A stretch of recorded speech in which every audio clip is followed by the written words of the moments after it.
જે ભોળાનાથ બધાને તો આજ તો છે ને અમારે આની ભાજી બનાવવાની છે ને આ છે કણજરો. તો આ કણજરાની ભાજી છે ને અત્યારે ચોમાસામાં આવે એટલે ભાજી ખાવાની બહુ મજા આવે ને લસણવાળી કળિયું નાખી લસણ ને એવું નાખીને બનાવી તો બહુ મસ્ત થાય. તો આ છે ને હવે અમારે આની ભાજી બનાવવી છે. તો આને છે ને પહેલાં વીણી લેવું. આપણે તાંજોળિયાની બનાવીને એમ જ હોય બનાવવાની. પહેલાં વીણી અને સાફ કરી નાખશું. બહુ મસ્ત લાગે આ ભાજી ખાવામાં.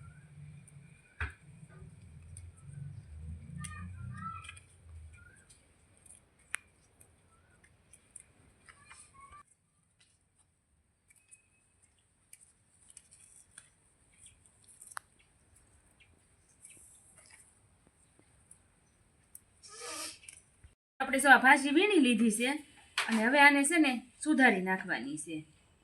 એટલે ઝીણી ઝીણી થઈ જાય ને તો સળીએ જાય અને સારી લાગે, મોટા મોટા પાંદડા ન રહે. બધી પહેલાં સુધારી નાખશું ને પછી છે ને લસણ ફોલી નાખશું.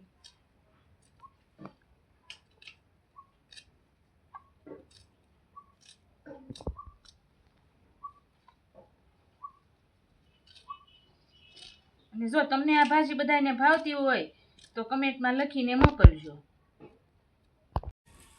હવે આપણે જો ભાજી છે ને સુધારી નાખી છે ને હવે ફોલવાનું છે લસણ. તો આ લસણ યાર વાત ફોલી નાખશું.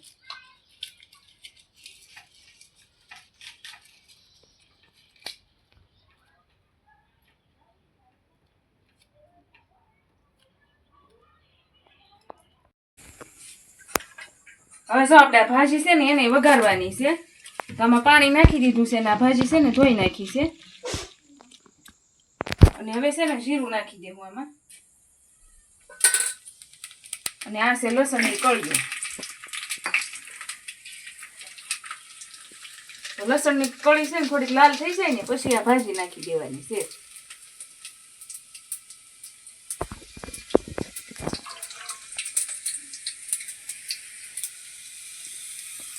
થોડીક નાખી દેવું વઘાણી. અને હવે આ ભાજી નાખી દેવાની છે.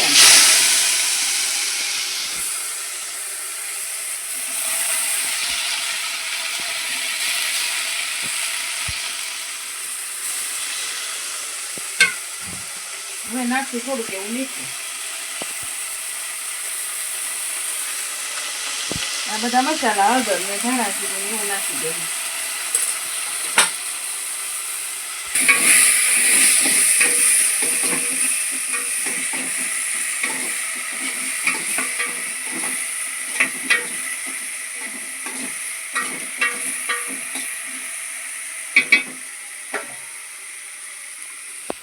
હવે છે ને મરચું નાખી દેવું.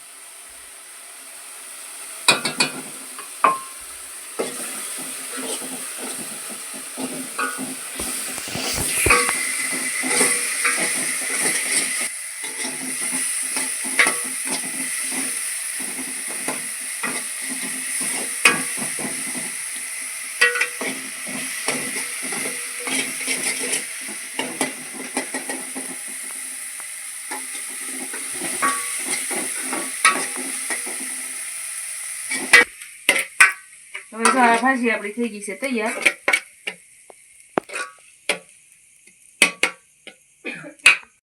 જો આપણે છે ને ભાજી એ કરી છે અને હારે કારેલાનું શાક બનાવ્યું છે.